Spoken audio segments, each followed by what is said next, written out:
চোখে চশমা, হাতে কলম নিয়ে বসে আছেন একটি অফিস কক্ষে। এমন পোজে নিজের ভেরিফাইড ফেসবুক পেজে কয়েকটি ছবি পোস্ট করেন ছোট পর্দার জনপ্রিয় অভিনেত্রী সামিরা খান মাহি। মাহির এই ছবিগুলো ফেসবুকে ভাইরাল হওয়ার পর নেটিজেনরা ট্রোল করছেন।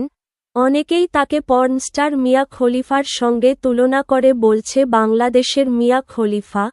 এই মন্তব্য নিয়ে মাহি একটি গণমাধ্যমে বক্তব্য দিয়েছেন। মাহি বলেন, যারা এই ধরনের সমালোচনা করেন তাদের নিয়ে আমার আর কিছু বলার নেই। আমি জানি না এরকম ছবি তুলনির সিগনেচার কে তৈরি করেছে। চশমা পরলেই আমাকে অন্য কারো মতো কিংবা মিয়া খলিফা বলতে হবে কেন? আমার কাছে মনে হয়েছে আমাদের দেশে বেশিরভাগ পুরুষ সেক্সুয়ালি হতাশাগ্রস্ত মানুষই এমন ছবি দেখে এই ধরনের ভাবনা পোষণ করছে। আমি অন্য কোনো কারণ খুঁজে পাইনি। তিনি আরও যোগ করেন, একজন আর্টিস্ট অনেক ধরনের ছবি শেয়ার করতে পারে, মানুষ তখন মন্তব্য করতে পারে, কিন্তু এই ধরনের অসভ্যতা ও স্টুপিডিটি কোনোভাবেই মানা যায় না। আগেও আমার বর্ণ বা পোশাক নিয়ে অকারণেই সমালোচনা হয়েছে।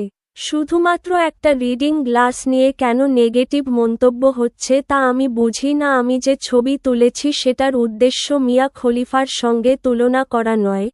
তার জীবন, পেশা ও সিদ্ধান্ত আলাদা, আমাকে তার সঙ্গে তুলনা ঠিক নয়। মাহি বলেন, এটি শুধু একটি নাটকের অংশ। যেটা হয়েছে তাতে আমি নিজের দোষ দেখছি না। সবার দৃষ্টিভঙ্গি আমি ঠিক করতে পারবো না।